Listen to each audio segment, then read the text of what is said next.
used to think bento box making was complicated and difficult. If you type bento into any search engine, you may feel overwhelmed by the beautiful, intricate bento styles or the character bentos that are often displayed. They can seem like so much work, almost too much to handle.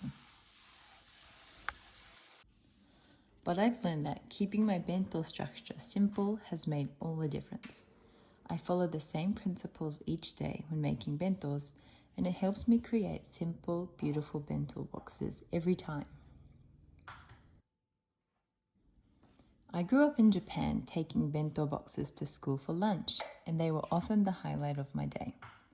There is something magical about opening your favorite bento box and finding a variety of homemade, healthy, and delicious foods, knowing it will taste wonderful and leave you satisfied.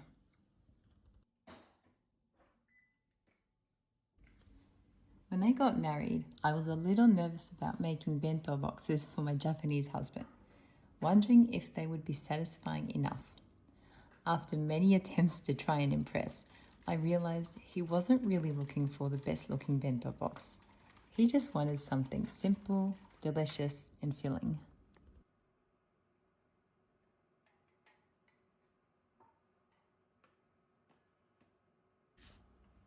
So what do my bentos actually look like?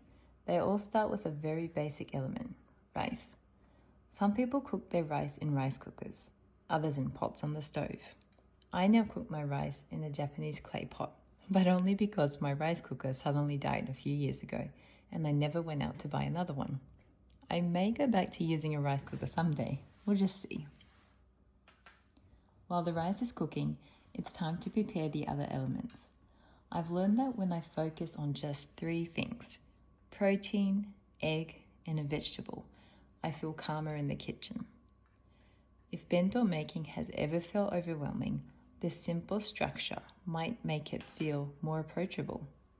For me, simple structure gives me a sense of peace, without feeling overwhelmed by trying to figure out what to fill the bento box with.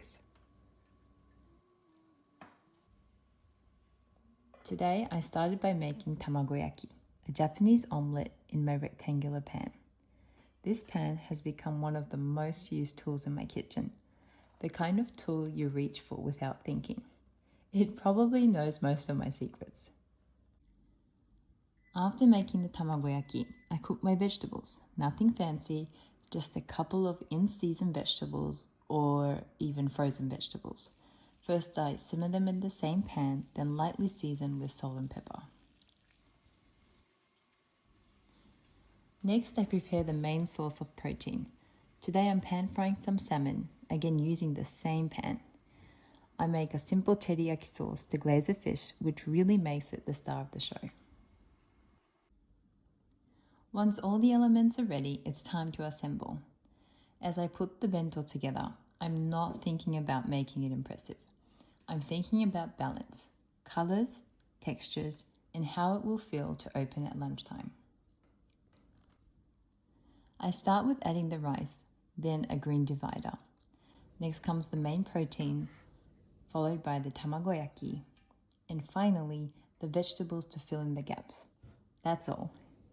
You could easily finish your bento box here, but if you want to gently elevate the look, simple garnishes like sesame seeds, a slice of lemon, or furikake go a long way.